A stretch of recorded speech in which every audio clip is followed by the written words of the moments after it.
Bismillahirrahmanirrahim. Assalamualaikum warahmatullahi wabarakatuh. Bismillah, alhamdulillah, wassalatu wassalamu ala rasulillah wa ba'du.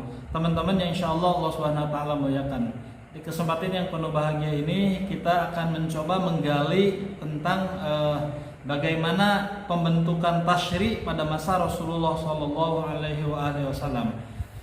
Di pembahasan sebelumnya kita sudah mengetahui dan memahami tentang definisi tarikh tasyri', dan kita sudah mengetahui bagaimana pembentukan tarikh tasyri' tersebut. Dan yang terakhir adalah sudah kita bahas tentang masalah periodisasi tentang tasyri' tersebut atau sejarah pembentukan syariah. Di mana pada masa pertama adalah periode pada masa Rasulullah, yang kedua periode pada masa sahabat, yang ketiga periode pada masa tabi'in, yang keempat periode pada pembentukan mazhab dan pembentukan pembukuan hadis, dan yang keempat adalah periode taklid atau kemunduran, dan yang kelima adalah periode munculnya ijtihad-ijtihad baru atau ijtihad-ijtihad terbarukan atau pada masa era modern. Di kesempatan yang penuh bahagia ini kita akan mencoba membahas tentang periode yang pertama, yaitu periode Rasulullah Shallallahu Alaihi Wasallam. Sebagaimana kita ketahui bahwa tasyri' adalah merupakan pembentukan syariat yang diajarkan oleh Rasulullah SAW kepada para sahabatnya, yang kemudian dari para sahabat tersebut diajarkan kepada generasi selanjutnya, yaitu pada masa tabi'in, dan para ulama tabi'in kemudian melanjutkan kembali mengajarkan kepada mereka yang kemudian menjadi para imam mujtahid, ya, imam mazhab dan sebagainya. Pada periode ini Rasulullah SAW adalah merupakan periode pembentuk awal adanya tasyri', pembentuk awal adanya syariat. Sebagaimana kita ketahui bahwa ajaran agama terbagi kepada tiga bagian. Ada pembahasan tentang masalah akidah, ada pembahasan tentang masalah syariat, ada pembahasan tentang masalah akhlak. Ketika Rasulullah SAW berdakwah di Mekah, itu adalah merupakan periode awal beliau mengajarkan terhadap pembentukan akidah yang benar, akidah yang lurus, akidah yang memurnikan keesaan Allah Subhanahu wa taala. Itu adalah merupakan bagian tentang masalah periode bagaimana tentang pentauhidan Allah Subhanahu wa taala. Pada masa ini disebut dengan pada periode Rasulullah SAW berada di Mekah. Beliau sallallahu alaihi wasallam selama kurang lebih 12 tahun dan beberapa bulan semenjak beliau dilantik dan diangkat oleh Allah Subhanahu wa taala untuk menjadi nabi dan rasul, di mana ketika itu Rasulullah SAW mendakwahkan ajaran Islam. Di mana ketika itulah merupakan periode awal terbentuknya tasyri', setelah Rasulullah SAW diangkat dan dijadikan oleh Rasul oleh Allah Subhanahu wa taala. Di fase ini adalah jumlah masyarakat muslim masih sangat sedikit, yang disebut dengan as-sabiqunal awwalun, ya, di dalam istilah Al-Quran surat Al-Waqi'ah, was-sabiqunal awwalun ulaikal muqarrabun fi jannatin na'im, gitu ya. Kemudian juga karena jumlah para sahabat itu masih sedikit, mereka lebih lemah dibandingkan dengan musuh-musuhnya, ya, karena mereka masih minoritas berada di Mekah, dan ketika itu Mekah dikuasai orang-orang kafir Quraisy. Karena lemah, mereka dikecilkan oleh penentangnya. Dan periode Mekah ini belum banyak terbentuk syariat Islam, karena yang diajarkan oleh Rasul lebih condong kepada berkaitan dengan masalah akidah, yang berkaitan dengan masalah pentauhidan kepada Allah Subhanahu wa taala. Jadi belum banyak syariat-syariat yang Allah Subhanahu wa taala ajarkan kepada Rasulullah SAW, hanya baru berupa perintah-perintah salat dan sebagainya.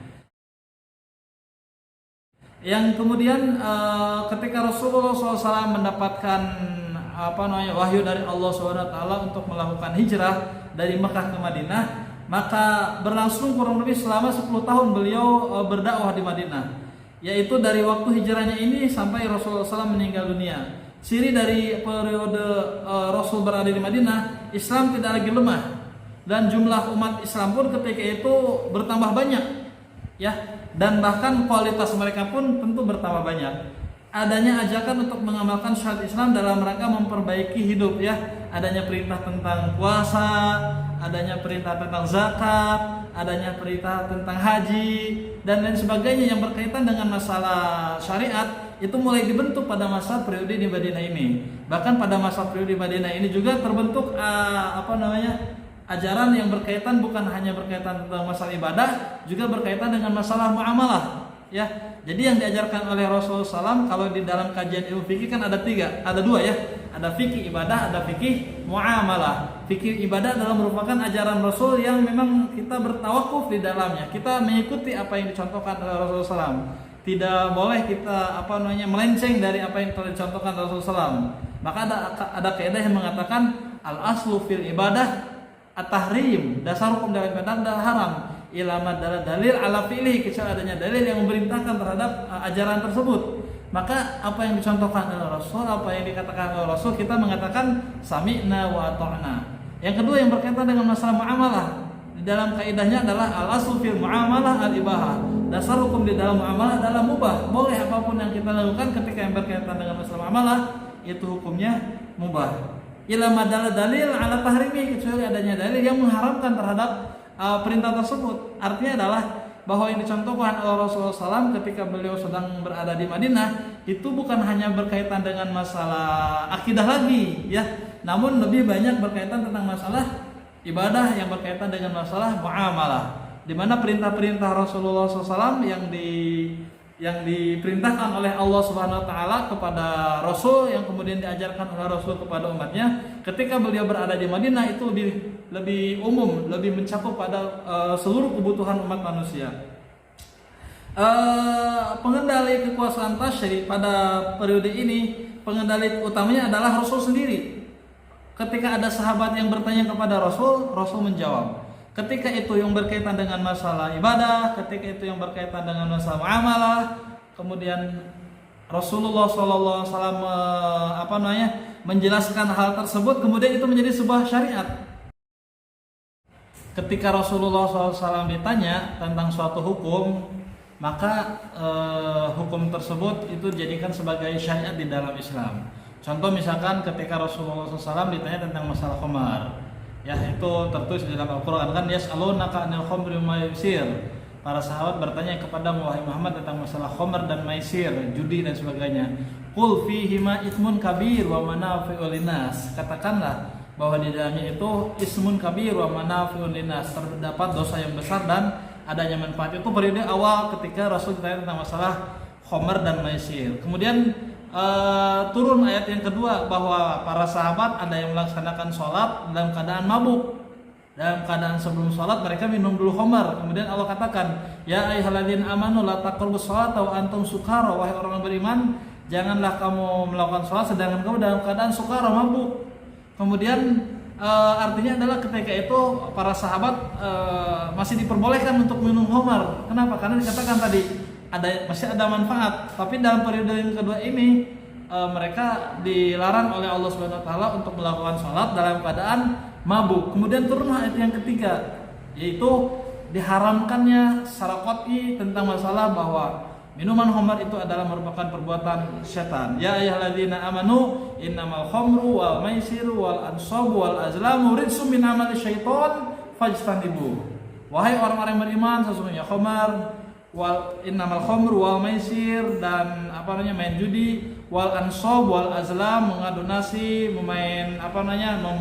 melempar panah dan sebagainya, rijsum min amali syaiton, itu adalah merupakan perbuatan syaitan. Kata Allah Subhanahu wa taala, fajtanibuhu, maka tinggalkanlah. Ini adalah merupakan ayat yang membahas tentang masalah bahwa adanya periodisasi turunnya ayat Al-Quran tentang hukum tentang masalah mabuk atau tentang masalah khamar. Dan ketika Rasul ditanya oleh para sahabat, kemudian Rasul mendapatkan wahyu dari Allah Subhanahu wa taala, dan hampir semua pertanyaan sahabat ketika memang Rasulullah SAW tidak bisa menjawabnya, Allah akan membantu jawaban tersebut, yang kemudian itu menjadi sebuah hukum, yang kemudian itu menjadi sebuah syariat, yang kemudian itu menjadi sebuah tasyri'. Oleh karenanya pengendali kekuasaan terutama dalam pembentukan syariat adalah tentu Rasulullah SAW sendiri, yang kemudian ketika menghadapi suatu peristiwa atau terjadinya sengketa atau terlintas pertanyaan, maka akan bertanya mereka kepada Rasulullah SAW. Hukum-hukum yang keluar dari Rasulullah SAW kemudian menjadi syariat, kemudian menjadi sebuah ajaran yang kemudian diikuti oleh para sahabat Rasulullah SAW. Teman-teman yang insya Allah Subhanahu Wa Taala muliakan, semua para sahabat ketika Rasulullah SAW mengatakan, mereka semua mengatakan sami'na wa ata'na. Mereka tidak ada pernah yang mengatakan sami'na wa asoina, kami mendengar tetapi kami tidak patuh, tidak ada. Semua yang diucapkan oleh Rasul mereka semuanya ikuti. Kenapa? Karena mereka meyakini bahwa ajaran diajarkan oleh Rasulullah SAW itu adalah merupakan suatu kebenaran. Itu adalah sesuatu yang memang turun dari Allah Subhanahu Wa Taala. Maka pada fase ini ada sebagian sahabat yang melakukan ijtihad juga, ya. Saat terjadi persengketaan sahabat yang berselisih dalam melaksanakan sholat asar, ketika itu Rasulullah SAW memerintahkan kepada dua orang sahabat untuk pergi ke suatu daerah. Kemudian Rasulullah SAW mengingatkan kepada mereka, jangan kamu melaksanakan sholat sebelum kamu sampai di tujuan tersebut. Di antara sahabat itu ternyata ketika di dalam perjalanan sudah hampir habis waktu sholat itu. Ada yang mengatakan itu sholat asar, ada yang mengatakan itu sholat maghrib. Ketika sampai di suatu tempat tersebut, kemudian sudah hampir selesai waktu sholat itu.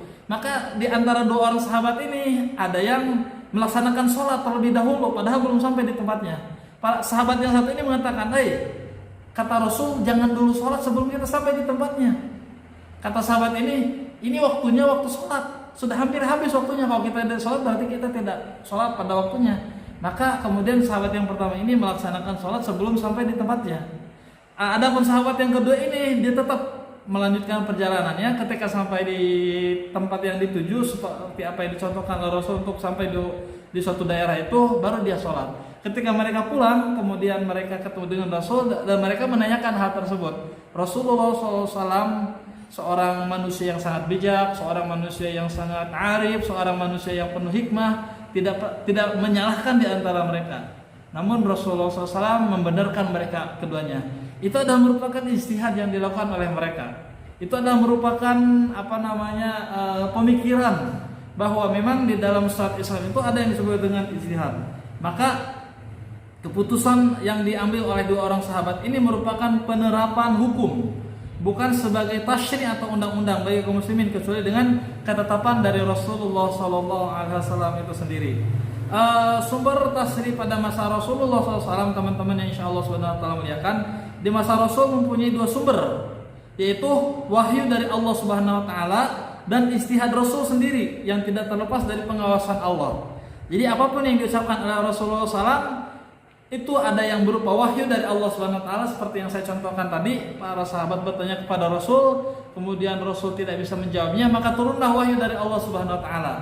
Itu menjadi ketetapan syariat karena Allah Subhanahu Wa Taala yang menurunkan syariat tersebut. Atau ada juga berbentuk ijtihad Rasul, yaitu yang disebut dengan hadis Nabi SAW, bahwa tiap-tiap hukum dalam Al-Quran disyariatkan untuk sesuatu kejadian yang memerlukan penetapan hukumnya. Adapun yang berkaitan dengan ijtihad Rasul itu disebut dengan hadis Rasulullah SAW. Teman-teman yang insya Allah Subhanahu Wa Taala muliakan, sistem yang dicampur oleh Rasul dalam mengembalikan sebuah persoalan yang berkaitan dengan masalah syariat. Bila datang sebuah kebutuhan kepada suatu hukum, beliau tidak langsung menjawabnya. Beliau tidak gerasa-gerusu menjawab sebuah pertanyaan dari sahabat Rasulullah SAW. Namun beliau menunggu wahyu dari Allah Subhanahu Wa Taala yang kadang-kadang memang datang secara langsung, yang kadang-kadang juga tidak datang secara langsung, ya, karena wahyu yang diturunkan oleh Allah Subhanahu Wa Taala kepada Rasulullah SAW itu sesuai dengan kebutuhan dan sesuai dengan kebutuhannya, ya. Apabila tidak ada wahyu maka beliau akan berijtihad. Apabila Rasulullah SAW tidak mendapatkan atau tidak datang kepadanya malaikat Jibril untuk memberikan wahyu dari Allah Subhanahu Wa Taala, maka kemudian beliau Rasulullah SAW melakukan ijtihad. Itu yang disebut dengan hadis Rasulullah SAW. Maka oleh karenanya teman-teman, ada yang disebut dengan pembentukan takwin, ya. Ada pembentukan takwin secara umum yang berkaitan dengan masalah syariat. Pertama adalah berangsur-angsur dalam menetapkan hukum. Jadi tidak langsung, tapi adanya tadarruj, adanya fase-fase tertentu. Contohnya tadi tentang masalah puasa, tentang masalah khamar dan lain sebagainya. Kalau puasa langsung, ya. Yang kedua, mensedikitkan pembuatan undang-undang. Yang ketiga memberikan kemudahan dan keringanan ya, karena prinsip dalam Islam adalah al-masyaqqatu tajribu taisir ya, tidak ada kesulitan, atau yassir wala tu'assir, permudah dan jangan dipersulit. Dan yang keempat adalah berjalannya undang-undang sesuai dengan kemaslahatan manusia. Jadi ada 4 pokok yang dijadikan sebagai periode takwin yang dilakukan oleh Rasulullah SAW. Yang pertama adalah dilakukan secara berangsur-angsur. Yang kedua adalah karena untuk mensedikitkan pembuatan undang-undang. Dan yang ketiga memberikan kemudahan dan keringan kepada para sahabat dan kepada umatnya. Dan yang keempat adalah berjalannya undang-undang sesuai dengan kebutuhan dan kemaslahatan manusia. Itulah periodisasi yang dilakukan oleh Rasulullah SAW dalam pembentukan sebuah syariat. Tentu kita perlu gali lebih mendalam ya tentang masalah periode ini, karena tidak hanya kita mendengarkan penjelasan-penjelasan seperti ini, atau mungkin penjelasan ini belum terlalu sempurna, maka oleh karenanya saya berharap teman-teman untuk tetap menggalinya, membaca buku, membaca internet yang berkaitan dengan masalah pembentukan syariat, yang mudah-mudahan kita nanti bisa mendiskusikannya bersama. Aku qouli hadza wa astaghfiruh innahu ghafurur rahim. Jangan lupa teman-teman untuk like dan subscribe-nya, dan tulis pertanyaan-pertanyaan atau komentar-komentar yang positif. Insyaallah mudah-mudahan itu untuk kebaikan kita bersama. Assalamualaikum warahmatullahi wabarakatuh.